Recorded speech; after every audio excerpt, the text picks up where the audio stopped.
Alors, l'immigration. Bien. Vous connaissez tous, nous connaissons tous le principe à la France Insoumise, c'est-à-dire que nous venons avec nos différentes sensibilités politiques, membres d'un parti ou pas, éventuellement membres d'un syndicat, d'une association, avec nos propres trajectoires, et la France Insoumise, qui est un mouvement, qui n'est donc pas un parti, le ciment de notre unité, c'est la ligne politique, c'est le programme. Programme qui est lui-même évolutif, et sur le sujet de immigration-asile, il y a un document qui est en ligne, que je vous encourage vraiment à prendre le temps de lire. Il fait une vingtaine de pages de mémoire. C'est un PDF qui est les contre-propositions du groupe parlementaire de la France Insoumise à la loi Asile-Immigration. Et dedans, vous avez de manière encore plus détaillée que dans l'Avenir en commun, nos positions sur l'immigration et sur l'asile. Premier point. D'abord, simplement pour qu'on soit tous informés de où on en est. Et comme c'est un document assez précis et détaillé et fourni, ça permet de savoir précisément de quoi on parle. Premier point. Deuxième point, on peut avoir notre propre opinion sur ces sujets-là, qui en plus sont des sujets qui suscitent très facilement une assez forte passion dans les discussions, surtout par les temps qui courent, où l'extrême droite a pris une espèce de magistère surplombant qui le pénise le débat sur ces sujets-là en permanence. Hein. Et donc, dès qu'on est de gauche, on se sent tout de suite nerveux sur ces questions-là. Moi, je pense que cette nervosité vient du fait que nous sommes sur ces sujets-là, nous sentons bien que le fond de l'air est le pénisé, dans le débat, dans la discussion, dans la façon de poser les sujets, etc. etc. Bien. Pour autant, il y a ce que nous pensons, et puis il y a la ligne. Et pour la campagne européenne, les candidats en particulier, mais aussi les militants qui font campagne, il s'agit d'exprimer la ligne. Alors, sachant que, il me semble logique que chacun, et comme d'ailleurs ça se pratique notamment dans la fonction publique, mais ça existe aussi d'ailleurs chez les employés du privé, ce qu'on appelle le droit de retrait, c'est-à-dire que s'il y a des points avec lesquels vous êtes, vous, à titre personnel, en désaccord, moi je vous suggère simplement de ne pas en parler.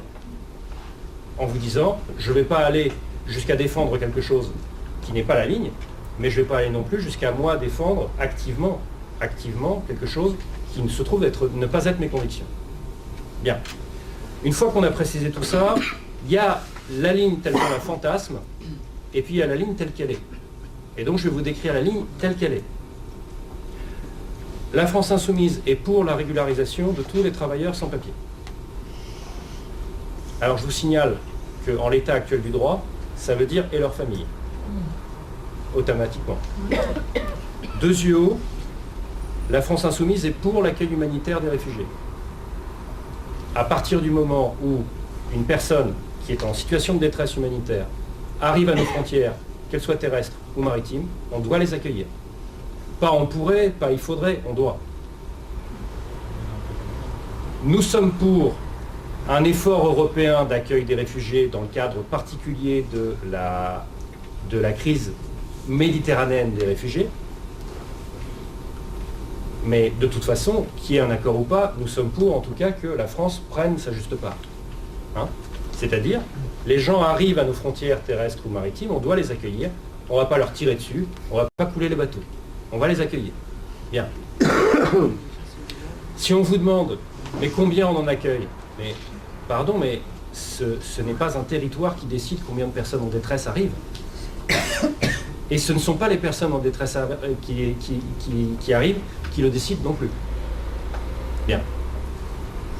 Nous sommes pour la création d'un statut du réfugié économique qui n'existe pas à l'heure actuelle et d'un statut du réfugié climatique qui n'existe pas non plus.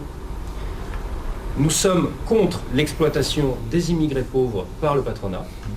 Et notre réponse à ça, c'est on arrête le système des travailleurs détachés qui légalise le dumping social à domicile, enfin dumping social et fiscal, soit dit en passant. Et deux, nous exigeons l'égalité de traitement à travail égal, ça va de soi, entre tous ceux qui travaillent. Bon, c'est pas des positions nouvelles entre nous. C'est quelque chose qui s'inscrit dans le droit fil d'un certain nombre de combats. Et pour traiter les choses plus en amont, nous sommes pour des programmes de transition écologique, parce que c'est la seule réponse durable au problème des réfugiés climatiques. Je dis problème parce qu'ils vont être dans les 150 millions d'ici 2050. Donc, pour que vous mesuriez... Le GIEC. Le GIEC dit 150. Non, parce que millions. la Banque mondiale dit 150. Mais Le GIEC a dit 250 millions, j'ai le rapport. GIEC, ok, 250. Non, mais le GIEC est au-dessus en termes de crédibilité scientifique que la Banque mondiale. Des traités de commerce équitables avec les pays du Sud pour résoudre en amont la question des réfugiés économiques et des processus de paix. C'est notre position constante à la France Insoumise, plutôt que d'aller bombarder, d'aller péter des pays, péter la Syrie, péter la Libye, etc., etc. Il s'agirait de faire des processus de paix pour régler en amont la question des réfugiés de guerre. Donc voilà où en est la ligne. Telle ou telle personne a pu dire telle ou telle chose, mais la ligne, c'est ça.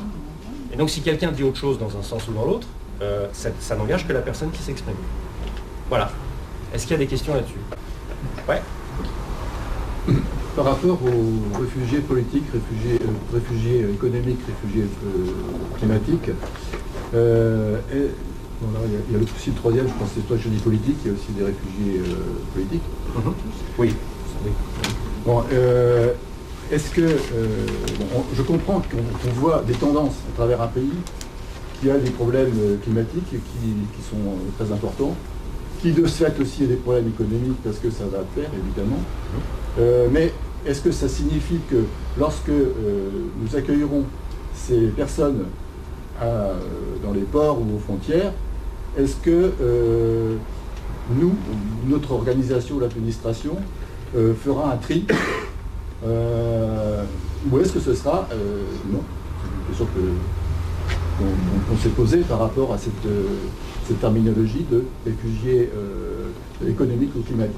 Est-ce qu'on va faire un tri des réfugiés en fonction de leur origine et comment est-ce que ça pourrait être identifié? Ça me semble possible, hein, mais il ne faut pas comment. Non, parce qu'il y a un statut de réfugié climatique, un statut de réfugié économique. Avant d'avoir le statut officiel. Comment ce sera terminé, quoi? Au lieu de parler de tri, il parle de critères. Par la procédure de demande d'asile. Bah oui. C'est tout. C'est la seule réponse logique. Donc il faudra donc justifier... si vous venez de la zone, si vous venez dans les années à venir, si vous venez du Bangladesh, ça va être difficile de contester que vous êtes un réfugié climatique, vu ce qui est en train de se produire. Et je parle même pas des Maldives. Vous voyez? Bon, donc concrètement, c'est la procédure de demande d'asile. T'as juste. Oui, non, voilà. Non, parce que le réfugié, ça me semble difficile concrètement de déterminer quel type de... Non, mais c'est quelqu'un qui est réfugié, c'est quelqu'un qui fuit. La personne qui fuit. Oui, donc, à partir du moment où il fuit, on doit l'accueillir. Est-ce que le fait d'ajouter l'objectif climatique ou économique crée finalement ça élargit un clivage ou pas? Ça élargit les motifs légitimes d'accorder l'asile par rapport à l'existant. Par rapport à l'existant. Oui, bien sûr. Voilà. C'est ça la feinte. D'accord. Pour l'instant, ça n'existe pas. À l'heure actuelle, quelqu'un qui fuit son pays parce qu'il y a une situation d'extrême famine qui a été provoquée par le détraquement climatique, mais par ailleurs, on n'est pas dans une situation où il y a des persécutions politiques. Le mec arrive en disant, voilà, je suis un réfugié, la procédure normale d'asile, c'est non. Eh bien, avec la proposition de créer un statut de réfugié climatique, la réponse sera oui.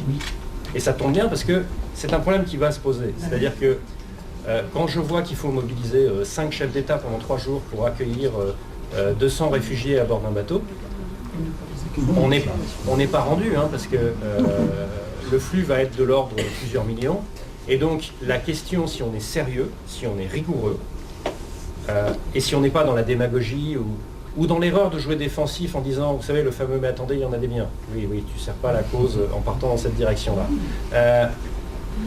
La réponse rigoureuse, politique à ce qui est en train de se produire sur ces questions-là, c'est de véritablement mettre à niveau de capacité de traitement à la fois les mécanismes d'octroi d'asile et les mécanismes d'accueil humanitaire. Sauf que pour l'instant, à l'heure où on parle, les gouvernements, qu'ils soient d'extrême droite ou pas, soit ils sont d'extrême droite, et donc de toute façon, vous imaginez ce qu'ils en pensent, et donc ce qu'ils font, soit ils sont tellement tétanisés par cette espèce de surmoi d'extrême droite qui s'est installé dans un certain nombre de pays dès qu'il est question d'immigration ou de réfugiés, ils ne mettent pas l'argent nécessaire, de peur qu'on commence à leur dire « Ah, mais vous vous rendez compte, cet argent, vous ne le dépensez pas pour les vrais Français ». Alors, les mêmes ont zéro proposition pour les SDF ou les pauvres, dont ils ne parlent que quand ils sont branchés sur les réfugiés ou les trucs comme ça. Hein, le Front National, ou je ne sais pas comment il s'appelle maintenant, ne vous parle des SDF que pour dire qu'il ne faut pas faire rentrer des immigrés. C'est une parenthèse, hein, mais vous voyez. Enfin voilà. Est-ce qu'il y a d'autres? Oui, pardon. Oui, Je voulais juste savoir quelle était la position officielle de la France Insoumise par rapport à la répartition de ce flux migratoire au sein de l'Union européenne. Est-ce que c'est au prorata de la population de chaque pays? Quelles sont les propositions? Je veux pas dire de bêtises, je ne connais pas par cœur le document, mais j'ai cité tout à l'heure le document où il y a les différents points. Et ça, c'est les propositions alternatives à la loi Asile et Immigration. Et dedans, il y a tous les points, y compris qu'est-ce qu'on fait, c'est intéressant d'ailleurs, qu'est-ce qu'on fait pour rendre plus fluide et plus efficace le traitement des demandes d'asile, qui est un problème en soi, avec des problèmes d'embouteillage, et encore une fois, de sous-investissement, alors que les besoins ne vont faire qu'augmenter. Si on est... Et quand on vous parle de raz-de-marée, ah oui, pardon, excusez-moi, j'en profite. Quand on vous parle de raz-de-marée, parce que vous allez y avoir droit, le pic... Non, parce qu'encore une fois, l'immigration ne fait pas partie de nos thèmes de campagne, mais nous ne maîtrisons pas les thèmes sur lesquels les gens vont vous brancher, et donc il faut être prêt quand même à répondre. Toujours la même logique. Le pic absolu de 2015, de l'arrivée des réfugiés, ça pèse 0,2% de la population de l'Union européenne. Retenez bien ça, parce que ça calme tout de suite. Ça me paraît assez utile de garder ce chiffre-là à l'esprit. Par ailleurs, il y a un argument, pardonnez-moi, je vais être un peu facétieux, mais vous savez, vous avez des gens qui arrivent, la mine empesée d'un coup, avec l'air, attention, je vais dire quelque chose de très profond et très intelligent, et là, ils sortent, mais la France ne peut pas accueillir toute la misère du monde. Vous la connaissez? On vous l'a déjà faite? Bon. Alors, en deux coups, personne en France n'a jamais proposé qu'on accueille toute la misère du monde. Personne, jamais.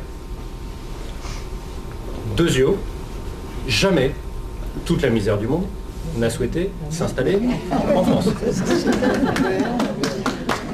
Et donc, cet argument soi-disant imparable est en fait, si vous y réfléchissez 2 secondes, tel qu'il est, totalement débile. Vous voyez? Donc maintenant, vous saurez le faire. Je sens que je rends service à quelques-uns dans les pas de famille. Voilà, c'est cadeau. Ce sera toujours efficace. Oui? Petite question. Oui, pardon. Moi, c'est un petit détail. Ouais. On m'a demandé, je ne sais pas l'actualité de la réponse. L'Angleterre, qu'est-ce qu'on va en faire de Calais? Est-ce qu'on ne peut pas les laisser aller en Angleterre, les gens qui veulent y aller? Alors, quelle est la je sais position que le groupe parlementaire FI a traité ça, Voilà. mais je ne sais pas de mémoire ce qu'ils ont dit. On est contre Alors après, en revanche, ce que je sais, c'est que quand vous avez des gens qui vous disent « Regardez comment on est envahi, la preuve, regardez ce qui se passe à Calais », la réponse simple, c'est de dire « Bah non, ils sont à Calais parce qu'ils veulent partir. Moi, en tant que patriote, je me sens un peu humilié d'ailleurs. Mais les réfugiés ne veulent pas de mon pays. Ils veulent se barrer. Ils veulent se barrer. C'est à Calais, il y a une concentration à Calais parce qu'ils veulent partir. Et les mecs arrivent, vous vous rendez compte, on est envahi à Calais. Bah non, c'est un embouteillage pour partir. Alors, juste, il y avait l'office. Juste, mais donc, je sais qu'ils en ont parlé, mais je ne sais pas ce que... Juste, excuse-moi, tu avais... Ouais. Oui, qu'en est-il de l'accord de Dublin qui impose aux pays d'arrivée? Alors, nous sommes contre les accords de Dublin en cela qu'ils font mécaniquement peser sur une poignée de pays européens toute la charge, car c'est une charge, entendez-moi, c'est pas une charge au sens où l'extrême droite l'entend, c'est-à-dire ce sont des parasites qui viennent voler nos femmes, etc. Bon, c'est pas ça. C'est une charge d'un point de vue logistique simplement. C'est-à-dire qu'à Lampedusa, effectivement, par exemple, à Malte, etc., en Grèce, et dans un certain nombre de coins, ça suppose de s'adapter et de faire un effort, un investissement, etc., de la main-d'œuvre, enfin, des ressources humaines, des ressources financières, l'encadrement, l'organisation, le droit, la logistique, tout ça, bien. Et donc, la charge de la gestion, c'est bien ça l'expression, la charge de la gestion de la crise. Pourquoi c'est uniquement à Italie, Malte, Grèce et un ou deux autres de faire cet effort. Et France avec Calais. Nous, France très peu. Avec Calais. Oui, mais c'est rien par rapport. Non, on peut pas. Par rapport à l'absurdité Oui, bien sûr. de Calais. Bien sûr, c'est juste pour dire qu'on ne peut vraiment pas mettre dans le même sac l'accueil par la France par rapport à l'accueil par l'Italie, ou l'accueil par Malte, ou l'accueil par la Grèce, parce que nous, on a vraiment pris une goutte d'eau par rapport à ces pays-là. Et donc, non, mais je ne conteste pas le fait qu'il y a un problème à Calais. Je dis juste, je te répondais tout à l'heure, je sais que le groupe parlementaire en a parlé, mais je ne sais pas, je me souviens plus de ce qu'ils ont adopté comme position, et je ne veux pas vous raconter des salades. Voilà, donc il y a ça. Et ensuite, il y a Dublin. Les accords de Dublin entraînent cette situation où il y a une poignée de pays qui sont laissés seuls en première ligne, et ça entraîne y compris des conséquences désastreuses, même électorales. Voilà. Donc, nous sommes pour une répartition équitable de l'effort d'accueil entre les pays de l'Union européenne. Voilà, c'est tout, c'est simple.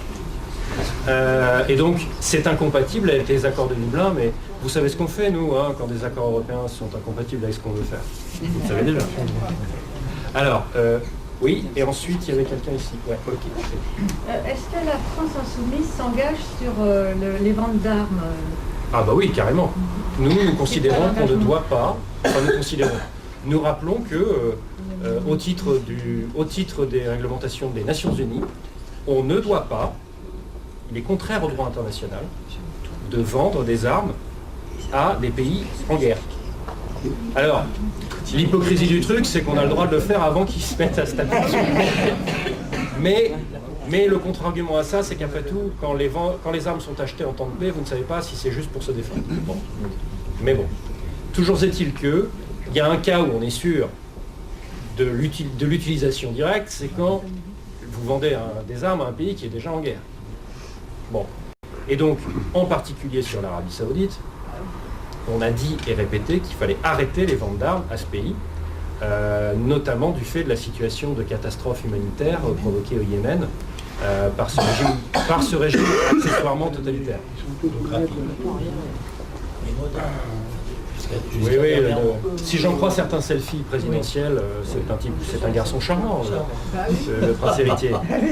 Il faut juste aimer la musique apparemment, puisque les journalistes sont assassinés en musique. Oui, vous avez remarqué. Vous pouvez être mélomane, quoi. Oui. Je voulais savoir ce que tu pensais, à titre personnel ou pas, du truc, je sais pas comment l'expliquer, mais le texte de Politis Mediapart sur l'accueil des migrants. Qu'est-ce que tu en penses? Pour le manifeste. Oui. Le problème, c'est liberté d'installation ou liberté de déplacement. C'est ça aussi qu'on trouve dans les textes de l'ONU. Ouais. Il y a des textes qui protègent la liberté de se déplacer et qui conditionnent la liberté d'installation. En gros, c'est ça. Et dans le texte que Mélenchon n'a pas signé, la liberté d'installation est inscrite. Alors lui dit non, on va permettre la liberté d'installation systématiquement pour les migrants. Voilà, c'est conditionnel. Enfin, voilà. Non mais j'ai pas. C'est ce que j'avais compris. Je prends la responsabilité de ma réponse. Non mais en fait, c'est une question de répondre aux gens qui nous attaquent là-dessus, parce que. Bien sûr, mais tu vois, il y a une semaine, j'étais à Génération. En fait, si je te réponds, je vais répéter ce qu'il vient de dire. Sur les réfugiés, et tu vois, il y avait un truc de Génération sur les réfugiés, on m'a attaqué là-dessus, et du coup après ça a enchaîné sur de toute façon vous voulez faire comme le FN, vous sortez de l'Europe. Bon là c'était pour tweet direct, c'est bon quoi, tu vois. Voilà, donc tu vois, comme quoi, c'est des sujets qui arrivent assez vite, les deux. Donc c'est pour ça que c'est important qu'on les traite, parce que vous allez y avoir droit en défense. C'est ça. Au jeu en défense, ce sera là-dessus. Donc, par rapport à la pétition, on va refaire l'intervention précédente, je suis d'accord. Et par rapport à vous voulez sortir de l'Europe, on va faire le point précédent qu'on a fait ensemble sur notre stratégie. Est-ce qu'il y a d'autres personnes? Oui. À la suite, c'est pour aller jusqu'au bout du type de situation qu'on peut avoir. Un immigré qui a donc son statut de réfugié climatico-politique ou économique peut-il s'installer? Bah oui, une fois qu'il a... Bah oui. Donc là ouais, j'ai l'impression que là on joue un petit peu sur... Non, c'est pas ça. Il faut pas... Il faut pas qu'il correspond aussi pas. Il faut pas confondre. Il y a un élément qui est piégeux dans la discussion, c'est que réfugié est à la fois quelque chose que tu constates. Voilà, le type est en train de fuir pour telle ou telle raison. Et à tes yeux, c'est un réfugié. Sauf que réfugié est aussi un statut juridique. Et ce statut juridique, il est attribué non pas par l'œil de celui qui te regarde, il est attribué par une décision de droit qui est de te donner l'asile. Tant que tu n'as pas l'asile, tu n'es en droit, entends-moi bien, en droit. Tu n'es pas un réfugié, tu es un migrant. À la seconde où tu as l'asile en droit, tu es un réfugié. Ce qui n'empêche pas, toi, moi et tout le monde dans cette salle, voyant telle personne en train de débarquer, venant de Libye, sur des canaux où ils ont risqué la mort, bon, c'est des réfugiés. Ça ne t'empêche pas de le dire et ça ne t'empêche pas de le penser. Simplement, réfugié est un statut juridique. Et donc, la question de la liberté d'installation, c'est est-ce que quelqu'un, quelle que soit la situation, d'où il vient, pourquoi il vient, etc., est-ce qu'il a le droit de s'installer où il veut? Ou pas? Y a-t-il liberté? C'est ça la liberté d'installation. Oui, c'est ça. Voilà. C'est pas la même question que est-ce qu'un réfugié a le droit de se réfugier où il veut? D'accord? C'est pas la même chose. Voilà. Donc c'est pour ça que ce sont deux... Ça consistait finalement à mélanger deux sujets qui sont est-ce qu'on est no border ou pas? Et est-ce qu'on est pour ou contre l'accueil des réfugiés? Et ça donne « Ah, vous êtes contre l'accueil des réfugiés, vous n'avez pas signé la pétition de Politis. » C'est pas vrai. Être pour ou contre la liberté d'installation est un autre sujet que êtes-vous pour ou contre l'accueil des réfugiés. Ce sont deux sujets différents. Voilà. Par exemple, je ne suis pas pour la liberté d'installation totale des événements fiscaux. Ouais. Bah quoi? mais bizarrement là, ça gêne pas. Même assez générique, puisqu'on est contre la liberté d'installation des entreprises capitalistes. Oui, pareil, la liberté d'installation des multinationales, que ce soit leur holding ou que ce soit leurs usines, moi je suis contre. Pareil. Oui. Oui, alors à propos de cette fameuse pétition, moi je ne l'ai pas signée non plus parce que l'immigration est considérée comme quelque chose qui est une fatalité. Voilà, qu'est-ce qu'on peut y faire? Il faut qu'on les accueille, etc. Moi je suis pour accueillir tout le monde, effectivement, la France Insoumise, et je suis d'accord avec la ligne de la France Insoumise, on accueille tous ceux qui viennent, on les accueille bien entendu, mais il faut aussi travailler en amont, et ça n'est pas dans la pétition, il faut travailler sur les pétitions qui ont fait que ces gens-là sont contraints de venir. Oui, il y a un problème aussi de fatalisme dans le texte. C'est-à-dire que l'immigration subie du point de vue, entendez-moi bien, encore une fois, l'extrême droite piège les thèmes un par un. L'immigration subie du point de vue de l'immigré. Hein? Vous voyez? L'immigration subie est prise comme une fatalité. Alors que l'immigration subie a des causes, et nous souhaitons politiquement combattre ces causes, qui sont les guerres de prédation des ressources, qu'on ne nous raconte pas des histoires, les guerres de prédation de ressources, les guerres de pauvreté extrême, parce qu'il y a quand même... C'est marrant, hein, les pays en queue de classement de l'IDH, l'indice de développement humain, sont beaucoup plus en guerre que les autres, en guerre civile notamment. Hein. C'est sans doute une coïncidence. Les soutiens aux dictateurs. Voilà. Et donc, quand vous mettez tout ça bout à bout, voilà. Il y avait d'autres interventions, pardon, je ne veux pas non plus... Oui.